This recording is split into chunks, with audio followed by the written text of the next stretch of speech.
poor rancher broke up a fight involving a native woman. The next day, 5 men came looking for him with ropes in hand. The dust kicked up by their horses was still settling when Ezra Hawthorne spotted the coiled rope hanging from the lead rider's saddle horn. His weathered hands paused over the fence post he'd been mending, splinters of old wood forgotten as his eyes tracked the 5 horsemen approaching his modest ranch. The morning sun cast long shadows across the Colorado Territory, and something about the deliberate way these men rode told him this wasn't a social call. 24 hours earlier, he'd been nursing a whiskey at Murphy's saloon, trying to forget another failed cattle drive and the mounting debts that threatened to swallow his small spread whole. Now, watching these riders approach with their grim faces and purposeful manner, Ezra realized that sometimes doing the right thing came with a price higher than a man could afford to pay. The lead rider, a thick-set man with silver threading through his black beard, reined in his horse just outside Ezra's property line. His companions fanned out behind him in a practiced formation that spoke of military experience or worse. Each man wore the kind of expression that suggested they'd come to deliver justice of the frontier variety, the kind that didn't require judges or juries. "You Hawthorne?" The bearded man's voice carried the authority of someone accustomed to being obeyed without question. Ezra straightened slowly, his 6-foot frame casting a lean shadow across the hard-pan earth. At 32, he'd seen enough trouble to recognize it when it came calling. His Colt remained holstered at his hip, but his fingers flexed unconsciously as he measured the distance between himself and the rickety porch, where his rifle leaned against the cabin wall. "Depends on who's asking. Name's Colonel Brennan.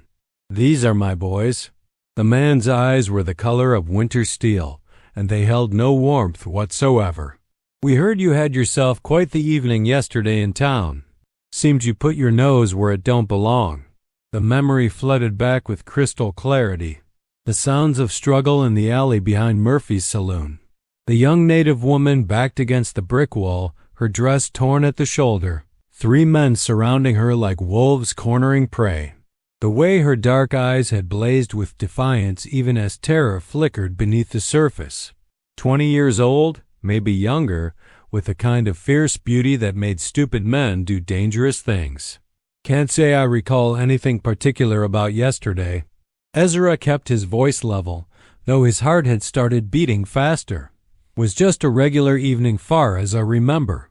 Colonel Brennan's smile held all the warmth of a February morning. "See, that's where we got ourselves a problem. My nephew Charlie tells a different story. Says you interfered with some business that wasn't yours to interfere with. Says you put hands on him and his friends when they were just having a friendly conversation with a local girl. Charlie's got a creative way of telling stories." Ezra's jaw tightened as he remembered the scene more clearly. The woman's torn clothing, the bruises already forming on her arms, the way she'd flinched when the tallest of the 3 men had reached for her again. Maybe he forgot to mention what kind of conversation requires 3 grown men to corner 1 woman in an alley. That squaw was asking for trouble, walking alone after dark.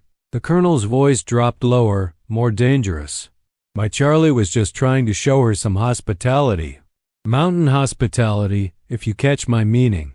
The casual cruelty in the man's tone made Ezra's stomach turn. He'd grown up hearing that kind of talk, the way some folks spoke about native people like they were something less than human. His own father had been cut from similar cloth, full of bitter prejudices and hard opinions about who deserved respect and who didn't.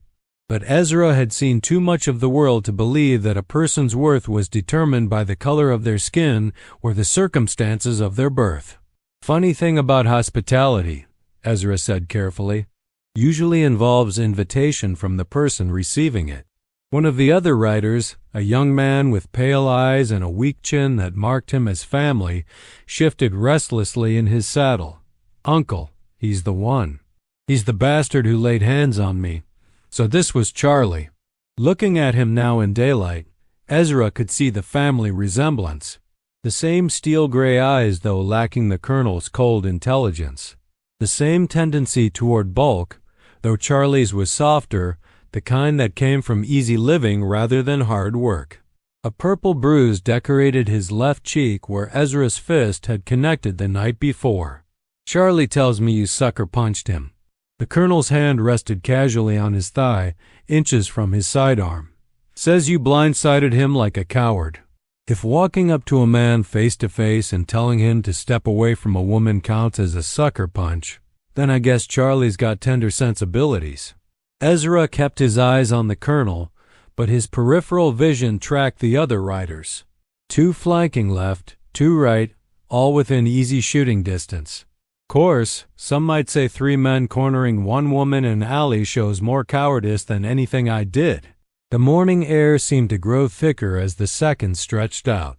Somewhere in the distance, a hawk cried out as it circled overhead, riding the thermal currents that rose from the sun-baked earth. Ezra's small ranch spread out behind him, 200 acres of stubborn dreams and backbreaking, work that might not matter much longer if this conversation went the wrong direction. His cabin was modest, built from local pine and chinked with mud and grass. The roof leaked when it rained hard, and the windows were oiled paper rather than glass, but it was his.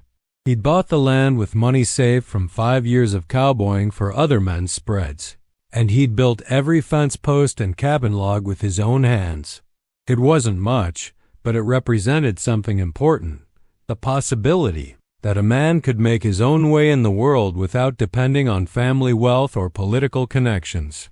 "You see, Hawthorne, that's where you misunderstood the situation." The colonel's voice took on the patient tone of a teacher explaining simple arithmetic to a slow student. "That girl, Ayana, she works for certain gentlemen in town. She provides services, if you understand my meaning. My Charlie was simply conducting business." The lie hit Ezra like a physical blow. He'd seen the woman's face clearly in the lamplight spilling from the saloon's back window. There had been no calculation in her expression, no resigned acceptance of an unpleasant but necessary transaction.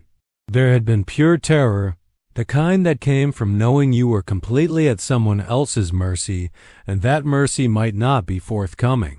"That's not how it looked to me." Ezra's voice hardened. "Looked to me like your nephew and his friends were fixing to take something that wasn't being offered." "You calling my boy a liar?" The temperature in the colonel's voice dropped another 10 degrees. "I'm saying maybe he remembers things different than they happened."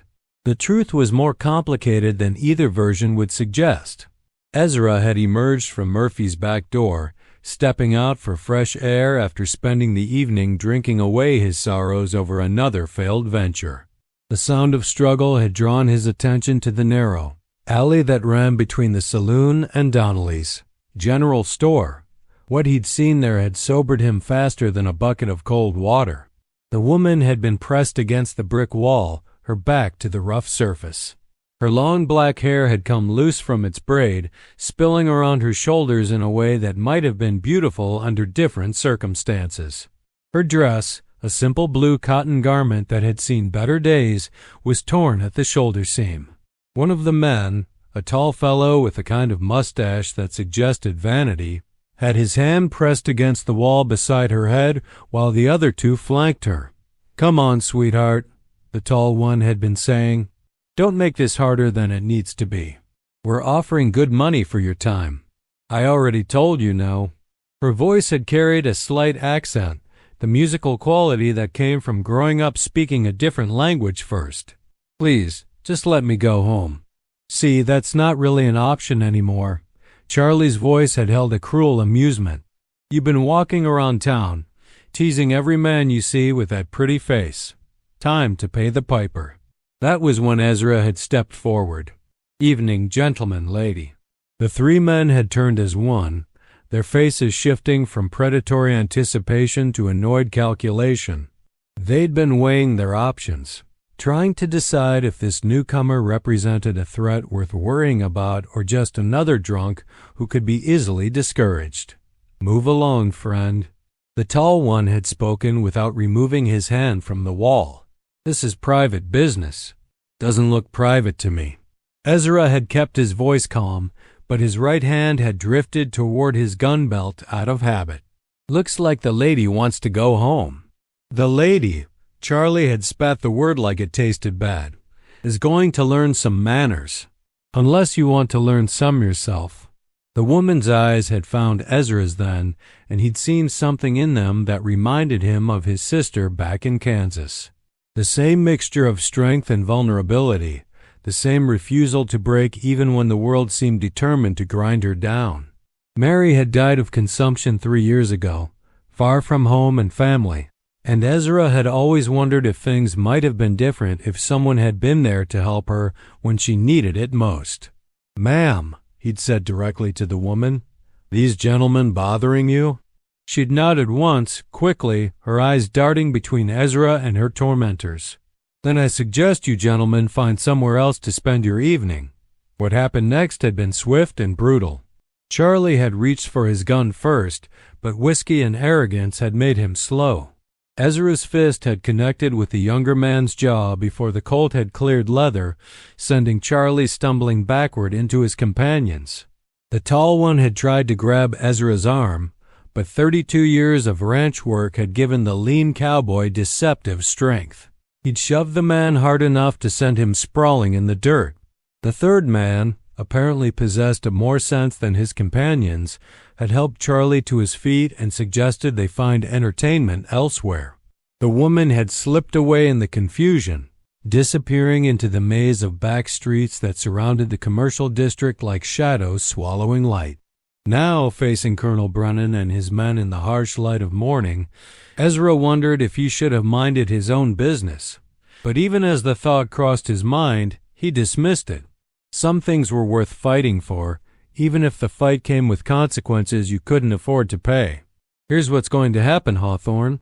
The colonel's voice cut through Ezra's memories like a blade. "You're going to apologize to my nephew for the insult and the injury. Then you're going to pay him compensation for the humiliation you caused. Say, $50 ought to cover it." $50.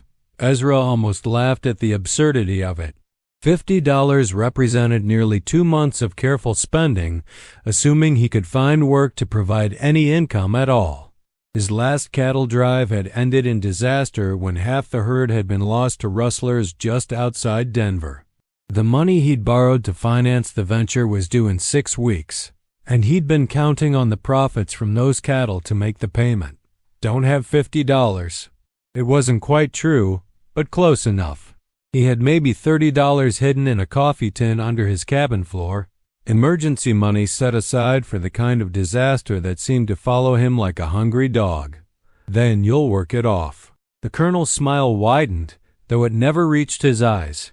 "I got plenty of work needs doing around my place. You can consider it community service for disrupting the peace." The offer was a trap, and they both knew it. Working for the colonel would mean leaving his own ranch unattended, probably long enough for mysterious accidents to befall his livestock or his property. It would mean putting himself under the thumb of a man who clearly considered him an enemy, in an environment where accidents happened to troublesome employees with disturbing frequency. "And if I decline your generous offer?" The colonel's eyes flicked to the rope hanging from his saddle horn, then back to Ezra's face. "Well, that would be unfortunate. Might force us to take a harder line on maintaining order in these parts." The threat hung in the air between them like smoke from a grass fire. Ezra had seen enough frontier justice to know that rope wasn't decorative. Men had been hanged for less than interfering with a colonel's nephew's entertainment, especially when the victim was someone without family or political connections to avenge him. A distant rumble of thunder drew everyone's attention to the western horizon, where dark clouds were building against the mountain peaks. The weather in Colorado Territory could change faster than a man's luck, and the storm approaching looked like it had serious intentions. Rain would be welcome for the parched grassland, but it would also turn the roads into muddy trails that could trap unwary travelers. "Tell you what," the colonel said, his voice taking on a reasonable tone that somehow managed to sound more threatening than his earlier hostility. "I'm not an unreasonable man. You got until sundown to think it over. Come to my ranch before dark with the money or ready to work off your debt, and we'll call this matter settled. Don't show up ... He left the sentence hang unfinished. And if I choose option 3? Ezra asked. What option 3?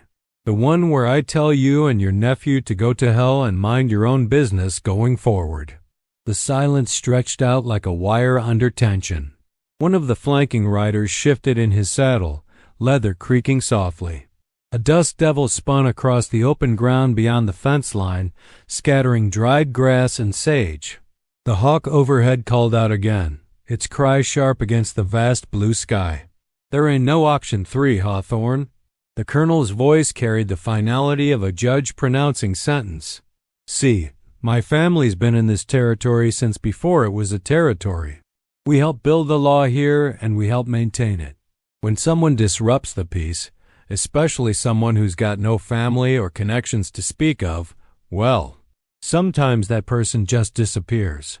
Tragic accidents happen all the time out here. Rattlesnake bite, flash flood. Horse throws a man at just the wrong moment. The casual way he spoke of murder made Ezra's blood run cold. But it also confirmed what he'd already suspected. These men hadn't come to negotiate. They'd come to deliver an ultimatum, and the only real choice was between submission and violence. Appreciate the offer, Colonel. I'll be sure to give it all the consideration it deserves. You do that. The older man gathered his reins, preparing to leave. Just remember, we know where you live. We know you ain't got family to miss you or friends to ask questions if you disappear. Makes a man vulnerable in these parts. The 5 riders wheeled their horses and started back toward the main road, leaving a cloud of dust hanging in the still air.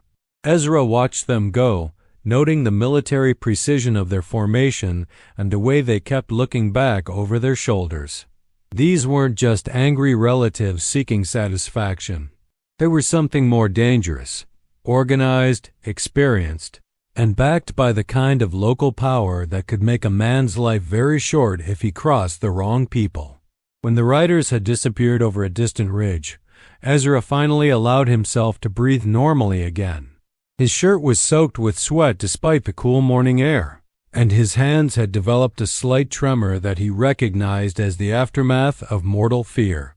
He'd faced down grizzly bears and hostile Indians, survived stampedes and blizzards, but there was something uniquely terrifying about human predators who operated with the sanction of local authority. The wind picked up, carrying the scent of rain and distant pine forests. Storm clouds continued building over the mountains, their dark masses promising relief from the drought that had plagued the territory for 3 months. But storm clouds also brought lightning, flash floods, and the kind of sudden weather changes that could trap a man in the open with nowhere to hide. Ezra walked back to his cabin, his mind racing through options that all seemed to lead to the same dark conclusion. He could run, abandon his ranch and everything he'd worked for, but where would he go? A man without money or connections wouldn't last long on the frontier, and word of his trouble with the colonel would likely follow him wherever he tried to settle. He could fight, but 5 against 1 weren't odds that any sane man would accept. Even if he managed to take down 1 or 2 of them, the survivors would make sure his death was slow and painful. And fighting would only prove the colonel's point about him, being a dangerous troublemaker who needed to be removed from civilized society. Or he could submit, accept the colonel's terms, and hope that working off his debt would satisfy their desire for revenge. But submission would mark him as a coward and a fool, the kind of man who could be pushed around by anyone with enough gumption to try. In a territory where reputation was often the only thing standing between a man and a shallow grave, that kind of weakness could be a death sentence of its own. Inside the cabin, Ezra poured himself 3 fingers of whiskey from the bottle he kept for medicinal purposes. The liquor burned away some of the fear, replacing it with a kind of cold anger that could get a man killed if he wasn't careful. He'd spent his whole life trying to avoid trouble, working hard and keeping his head down, but trouble seemed to find him anyway. The cabin's single room contained everything he owned in the world: a narrow bed with a mattress stuffed with prairie grass, a table and 2 chairs built from local timber, shelves holding his books and a few dishes, and the iron stove that kept him from freezing during the brutal Colorado winters. On the wall hung his father's cavalry saber, a relic from the war that had ended when Ezra was barely old enough to understand what all the fighting had been about. A photograph sat on the mantel above the stove, showing Ezra with his sister Mary and their parents in front of the farmhouse where he'd grown up in Kansas. Mary had been 18 when that picture was taken, full of dreams about seeing the world beyond their small farming community.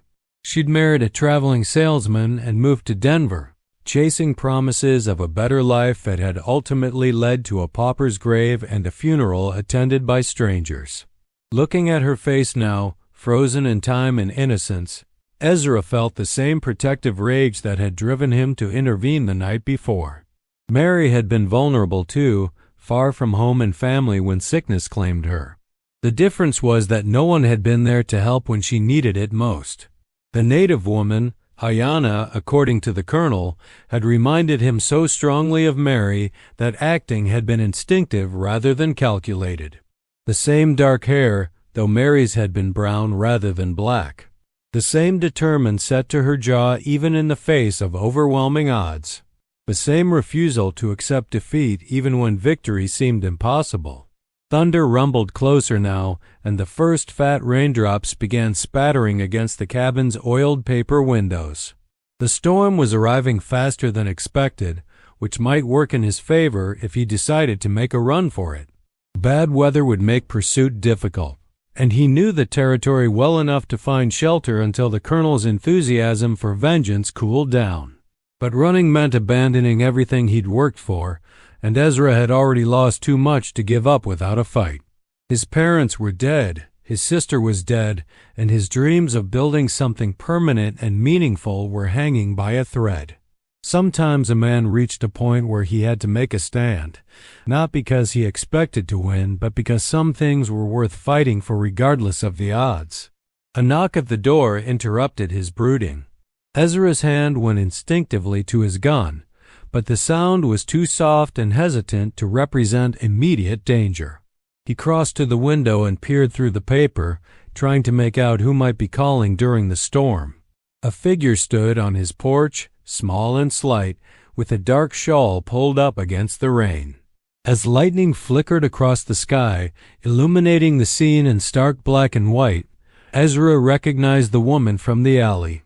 Ayana had come to him, though he couldn't imagine why she would risk such a dangerous visit.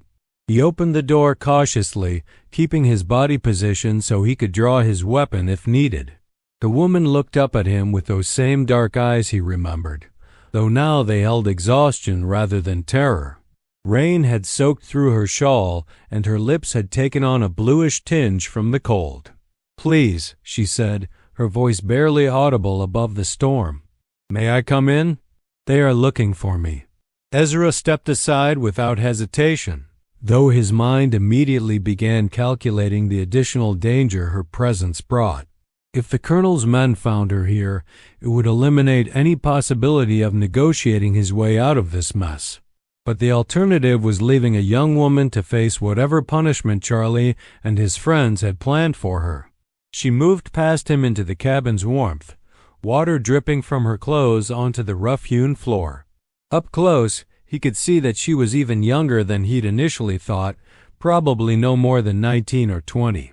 Her face bore the high cheekbones and strong features common among the Ute people who had lived in this region, long before white settlers arrived with their claims and their conflicts. "You should not have helped me," she said, turning to face him as he closed the door against the storm. "I knew they would come for you." "Figured they might." Ezra moved to the stove and added another piece of wood, stirring the flames to drive away the chill that had followed her inside. "Can't say I regret it. You will when they hang you." Her words carried a matter-of-fact certainty that made his stomach clench. "Colonel Brennan does not forgive insults to his family. My grandmother told stories of other men who crossed him. They all disappeared." Ezra poured hot coffee from the pot that stayed warm on his stove, offering her the cup. She accepted it gratefully, wrapping her slender fingers around the ceramic surface to absorb its warmth.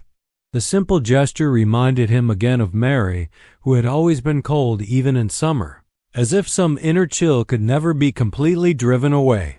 "What's your story?" he asked, settling into the chair across from her. "Colonel says you work for certain gentlemen in town. Says Charlie was just conducting business." Her laugh held no humor whatsoever. "The Colonel says many things that are not true. I work for Mrs. Henderson at the boarding house, cleaning rooms and helping with the cooking. I was walking home from evening service at the mission when those men cornered me." That made more sense than the Colonel's version. Ezra had heard of Mrs. Henderson's establishment, a respectable place that catered to traveling businessmen and families passing through. The mission was run by Father Martinez, a Spanish priest who served both the Mexican families and the local native tribes with equal dedication. "So why'd they pick you for trouble?" Ayanna stared into her coffee cup as if seeking answers in its dark surface. "Charlie Brennan has been watching me for weeks, following me when I walk to work, waiting outside the boarding house when my shift ends. 2 days ago, he approached me directly, said he wanted to court me properly. I told him I was not interested. Guess he didn't take rejection well. Men like Charlie Brennan are not accustomed to hearing no." She looked up at him then, and he saw steel beneath the vulnerability, especially not from someone like me. The racial undertone was unmistakable. Colorado Territory was more tolerant than some places, but that tolerance had limits. A wealthy white man's son could do considerable damage to a young Native woman's reputation with nothing more than persistent rumors, and everyone would assume she had somehow brought the trouble on herself. "You got family around here?" Ezra asked. "Somewhere safe you could go?" "My grandmother lives with the Ute band that camps north of here during the summer months. But that is 3 days' travel through country that is not safe for a woman alone." She set down the coffee cup and met his eyes directly. "I came to warn you and to ask for your help." "What kind of help?" "I need to reach my grandmother's people before Charlie and his friends find me. They searched my room at the boarding house this morning, told Mrs. Henderson I had stolen money from a guest. She had no choice but to dismiss me."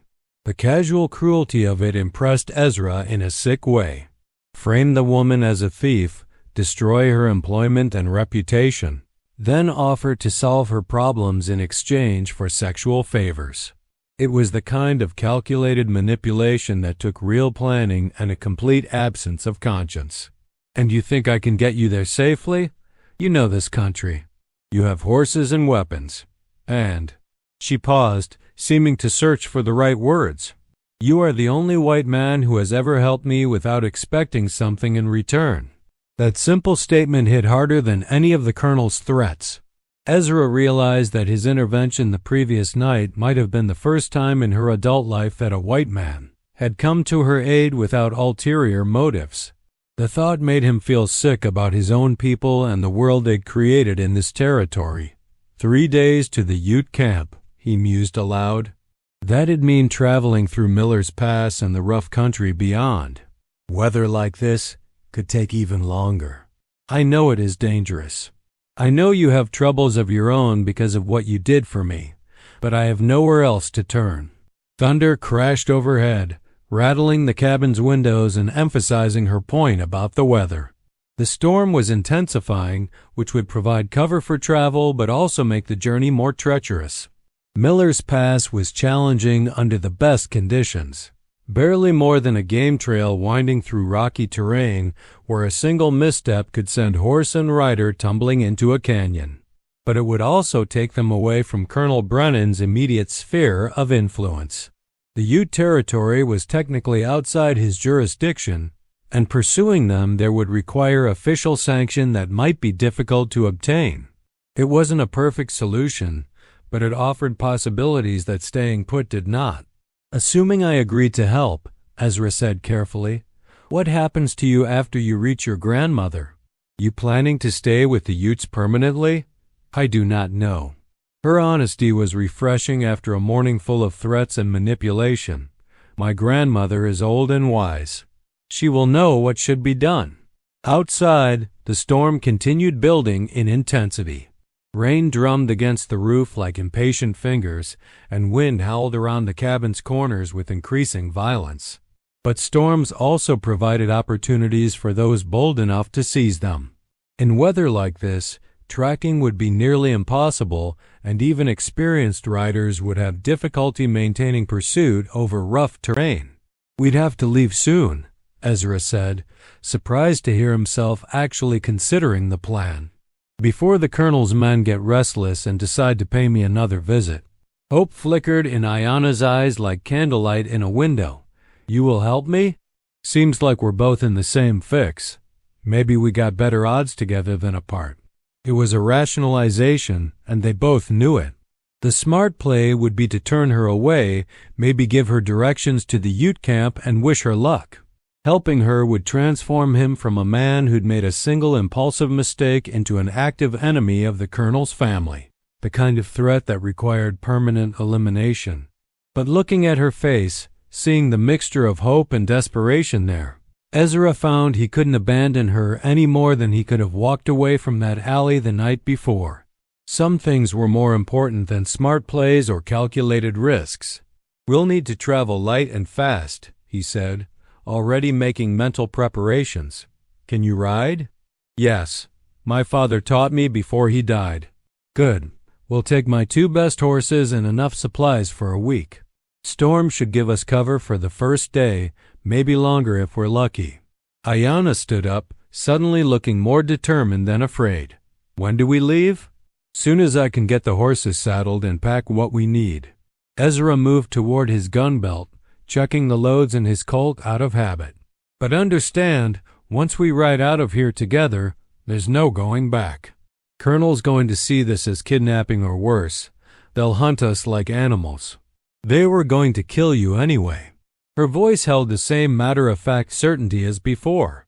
"At least this way, you die fighting for something worthwhile." The logic was unassailable, even if the conclusion was grimmer than Ezra preferred to contemplate. He'd spent most of his adult life trying to build something lasting, but maybe some fights were worth having even if you couldn't win them.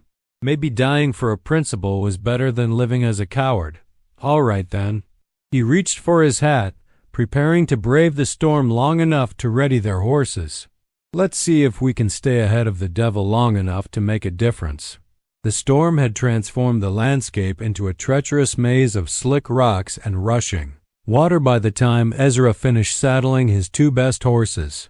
His buckskin mare, Sage, stood 17 hands high with a kind of steady temperament that made her ideal for rough country.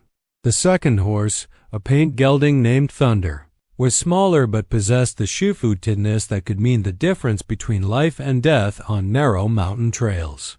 Ayanna emerged from the cabin wearing spare clothes Ezra had scrounged from his meager wardrobe. His extra shirt hung loose on her slight frame, and she'd tied his leather vest tight around her waist to keep the garment from flapping in the wind. The effect was practical rather than flattering, but it would help her blend in from a distance if they encountered other travelers. "Can you handle him?" Ezra asked, indicating Thunder as he secured their supply packs behind the saddles. She approached the paint with a kind of quiet confidence that spoke of genuine experience with horses. Thunder nickered softly as she stroked his neck, seeming to sense her familiarity with his kind. When she swung into the saddle with fluid grace, Ezra's concerns about her riding ability evaporated. "My father bred horses for the cavalry before the treaty forced us onto the reservation," she explained, adjusting the stirrups to accommodate her shorter legs. "I have been riding since before I could walk properly." Lightning split the sky as they headed north from the ranch, illuminating the rain-soaked terrain in stark monochrome flashes. The main road to town lay behind them, which meant anyone pursuing would have to track them across open country where the storm was washing away hoof prints almost as quickly as they could be made. For the first hour, they rode in silence broken only by the steady drumming of rain and the occasional rumble of thunder. The horses picked their way carefully across ground that had turned treacherous with runoff, their hooves splashing through puddles that reflected the gray sky like scattered mirrors. Ezra kept his attention divided between the terrain ahead and the landscape behind them, watching for any sign of pursuit. The colonel had given him until sundown to surrender, but men like that really honored their own deadlines when anger overrode calculation. If Charlie had convinced his uncle that immediate action was necessary, they could have riders in the field already. "Tell me about your grandmother," Ezra said when they'd covered several miles without incident. Conversation would help pass the time and give him better understanding of what they'd find when they reached the Ute camp.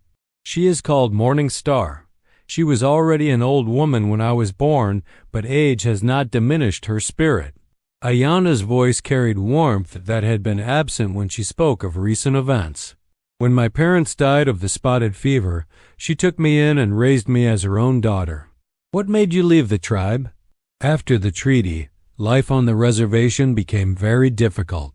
Not enough food, not enough medicine, too many people crowded into too small a space. Morning Star said I should learn the white man's ways so I could help our people navigate this new world. She sent me to the mission school, then to work in town so I could understand how white society functions. The plan showed remarkable foresight for someone dismissed by most whites as a primitive savage. Ezra had met few white grandmothers who would have possessed the wisdom to sacrifice their own comfort for their grandchild's education, especially education in the ways of a foreign culture. Sounds like a wise woman. She sees things others cannot see. Dreams that come true, signs in the flight of birds, meanings in the way smoke rises from a fire. Ayanna glanced at him sideways, as if gauging his reaction to such claims. "I know white men find such beliefs foolish. Known plenty of white folks who believe stranger things than that."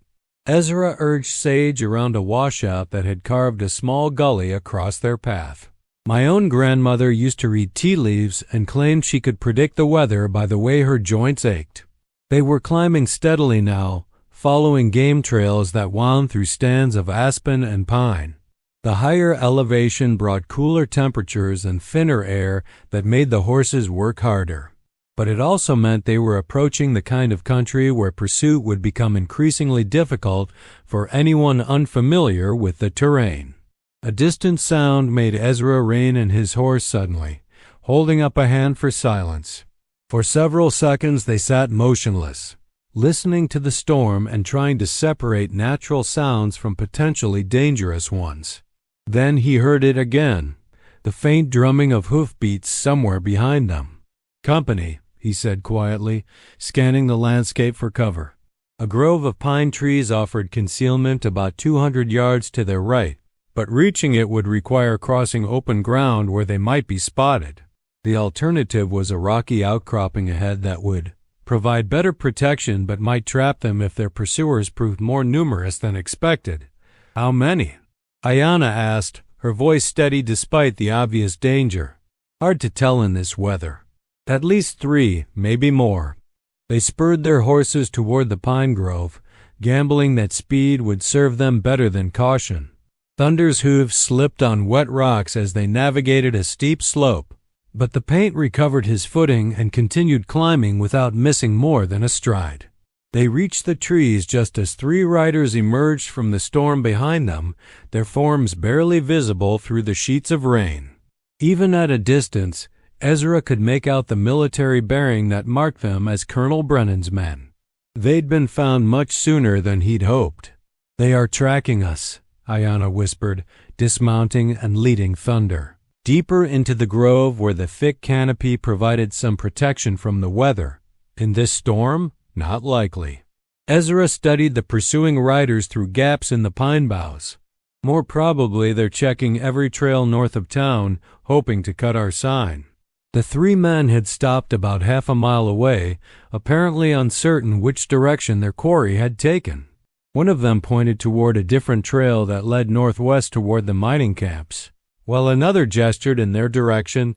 After several minutes of discussion, they split up, with 2 riders heading northwest and the third continuing north on their trail. "We got lucky," Ezra said. "But that luck won't last long if we stay on the main trails. There is another way."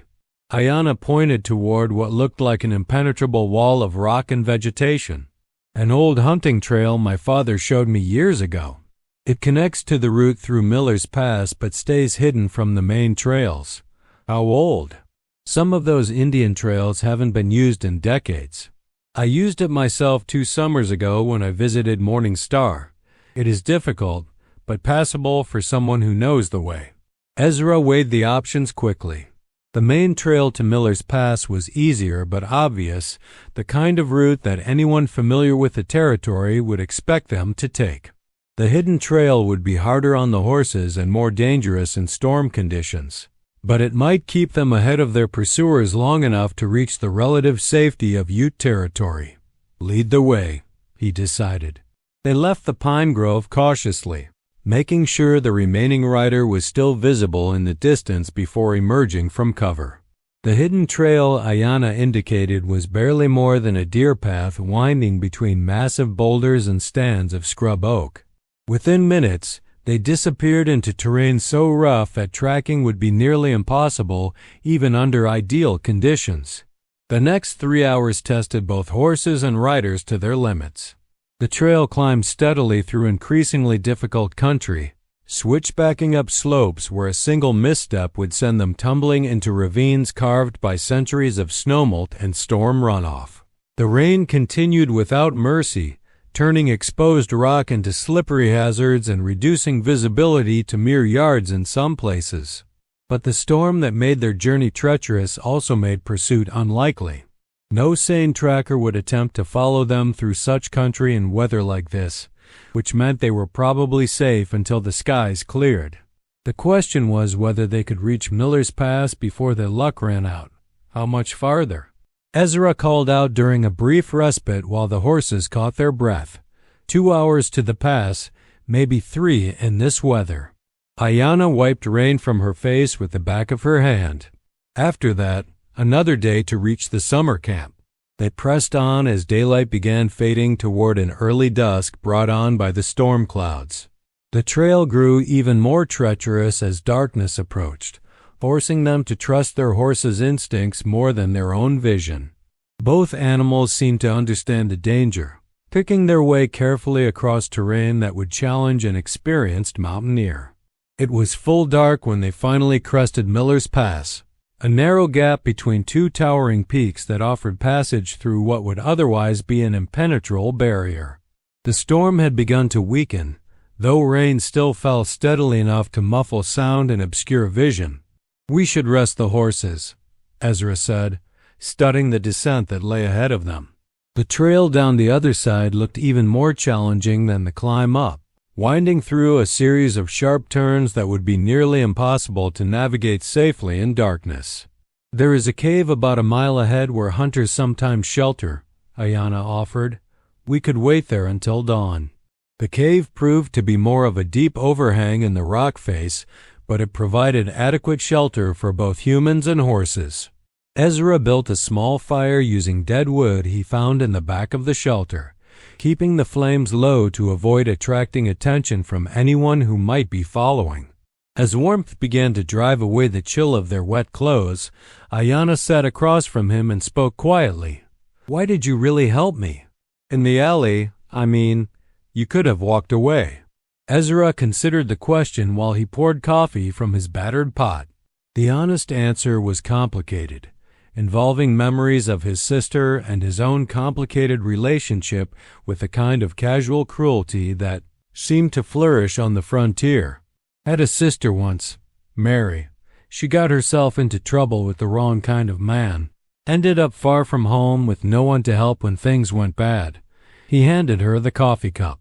"Maybe if someone had been there for her when she needed it, things would have ended different." "What happened to her?" "Consumption took her in Denver 3 years ago. She was alone in a boarding house room, working as a seamstress to pay for medicine that didn't help. By the time word reached me, she'd been dead 2 weeks." The guilt in his voice was unmistakable. Ayanna studied his face in the firelight, seeing the kind of pain that never really healed, just got buried deeper over time. "You blame yourself. Should have been there. Should have known she was in trouble, should have done something to help." He stared into the flames as if they might hold answers to questions that had been tormenting him for years. Man's supposed to take care of his family. Perhaps she would not have wanted you to sacrifice your own life for hers. Won't ever know, will I? They sat in comfortable silence for a while, listening to the storm weaken gradually as it moved on toward the eastern plains. The horses had settled down near the cave entrance, their presence providing additional warmth and early warning if anyone approached during the night. Your grandmother, Ezra said eventually, thinks you welcome a white man into your camp? Morning Star judges people by their actions, not their skin color. She will see that you risked your life to help someone who could offer nothing in return. Ayanna smiled for the first time since he'd met her. She will probably adopt you as her grandson and spend the rest of your visit trying to find you a suitable wife. Might not be visiting long. Colonel's not likely to give up just because we crossed into Ute territory. Then we will face that problem when it comes. Tonight, we are alive and free. That is enough. Her simple acceptance of uncertainty impressed him. Most people spent their lives worrying about problems that might never materialize, missing the small moments of peace and safety that made the struggle worthwhile. Maybe there was wisdom in her approach. The fire burned lower as they prepared to rest, taking turns standing watch while the others slept. Outside, the storm continued its retreat, leaving behind the kind of crystal-clear air that promised difficult tracking conditions for their pursuers. By morning, any sign of their passage would be washed away or scattered by the wind. But morning would also bring new challenges. The descent from Miller's Pass was treacherous under the best conditions, and they still had a full day's travel through country where the colonel's influence might extend further than either of them hoped. As Ezra settled down for his turn at rest, he wondered if they'd made the right choice. Running might buy them time, but it wouldn't solve the fundamental problem of the colonel's desire for revenge. Sooner or later, they'd have to face the consequences of their decision to defy him. But looking at Ayanna as she sat by the dying fire, keeping watch while he slept, Ezra found he couldn't regret the choice. Some things were worth fighting for, even if the fight seemed hopeless. Sometimes the act of fighting was more important than the outcome. Tomorrow would bring its own troubles, but tonight they were alive, free, and heading towards something that might pass for hope. In a world where such moments were rare, that was victory enough. Dawn broke clear and cold, the storm having swept away the oppressive heat that had plagued the territory for weeks. Ezra woke to find Ayanna already awake, studying the trail ahead through the cave entrance. The descent from Miller's Pass looked even more daunting in daylight, a narrow ribbon of path carved into rock faces that dropped away into misty depths. "Sleep well?" he asked, noting the dark circles under her eyes that suggested rest had been elusive. "I dreamed of my father." He was standing at the edge of the Ute camp, pointing toward danger approaching from the south. She turned to meet his gaze. "In my grandmother's teachings, such dreams are warnings." Ezra felt his stomach tighten with familiar dread. "How much stock do you put in dream warnings?" "Enough to suggest we move quickly this morning." They broke camp within minutes, saddling horses that seemed refreshed despite the previous day's ordeal. The mountain air carried sounds with unusual clarity, and both riders found themselves listening for hoofbeats or voices that might signal pursuit. But the morning remained eerily quiet except for the whisper of wind through pine needles and the distant cry of a hawk circling overhead. The descent proved every bit as treacherous as it had appeared. Several times they were forced to dismount and lead their horses, across sections where the trail had been damaged by rock slides or washouts. Thunder slipped once on loose shale, nearly taking Ayanna with him before she managed to pull him back from the edge of a precipice that yawned into empty air. "Easy, boy," she murmured, steadying the paint with practiced hands. "We are not ready to fly yet." By mid-morning they had reached the base of the pass and entered the rolling foothills that stretched toward Ute territory. The landscape here was different from the harsh mountains behind them, gentler but still wild, covered in stands of aspen whose leaves shimmered like coins in the morning breeze. "How much farther to your grandmother's camp?" Ezra asked as they paused to water their horses at a stream that ran clear and cold from the mountain snowpack. 6 hours, maybe 7. The camp moves with the seasons, but they should be near the sacred springs this time of year. Ayanna knelt beside the stream and cupped water in her hands, drinking deeply. We are in Ute territory now. If Colonel Brennan follows us here, he risks starting a war. Men like the Colonel don't worry much about starting wars. They worry about winning them. A distant sound made them both freeze, the unmistakable rhythm of multiple horses moving at speed. Ezra counted at least 5 riders, possibly more, approaching from the direction of Miller's Pass. The Colonel had committed more resources to this pursuit than either of them had anticipated. They followed us through the storm, Ayanna said, disbelief coloring her voice. I thought it would be impossible. Possible if they had a good tracker and were willing to risk everything. Ezra was already moving toward Sage, preparing for another desperate flight. Question is, how far are they willing to follow us into Ute country? They mounted quickly and spurred their horses into a ground-eating lope across the open meadows. Behind them, the sound of pursuit grew steadily, louder as their hunters emerged from the mountain passes and spotted their quarry in the distance. The race that both riders had hoped to avoid was about to begin in earnest. The terrain offered little cover as they fled across rolling grassland broken by occasional groves of trees and rocky outcroppings. Sage and Thunder were still strong despite the previous day's exertions, but Ezra could see that their pursuers were riding fresh horses, probably animals they'd picked up at a way station during the night. There! Ayanna pointed toward a line of trees that marked another stream course about 2 miles ahead. Beyond those cottonwoods is the Sacred Valley. My grandmother's people will be camped near the hot springs. 2 miles. It might as well have been 20 if their horses gave out before they reached safety. Ezra leaned forward in his saddle, urging Sage to greater speed while trying to calculate whether they could maintain their lead long enough to reach help. The buckskin Mare responded gamely, her powerful stride eating up the distance despite her obvious fatigue. Beside them, Thunder matched her pace step for step, his smaller size offset by the kind of heart that made some horses legendary among those who knew them well. Behind them, the pursuit had closed to within half a mile and showed no signs of slowing. Ezra could make out individual riders now, Colonel Brennan on a big gray stallion, Charlie on a flashy sorrel, and 3 other men he didn't recognize riding horses that looked like they'd been bred for speed rather than endurance. They are gaining, Ayanna called out, her voice tight with strain. Not much farther now. Ezra tried to sound more confident than he felt. Your people going to help us when we get there? If Morning Star commands it, they will fight. But she may choose to negotiate rather than risk bloodshed. The possibility that they might reach safety only to be handed back to their pursuers hadn't occurred to Ezra, but it made sense from the tribe's perspective. Why risk a war with local authorities over 2 fugitives, especially when one of them was white and therefore not their responsibility? They reached the cottonwood grove with their lid reduced to less than a quarter mile. Through the trees, Ezra could see smoke rising from what appeared to be a substantial camp spread along the banks of a wide stream. Teepees and brush shelters dotted the meadow in the orderly fashion of people who had been making such camps for countless generations. The first Ute warriors to spot them were young men watering horses at the stream's edge. They shouted warnings in their own language as the fugitives galloped past, bringing the entire camp to immediate alertness.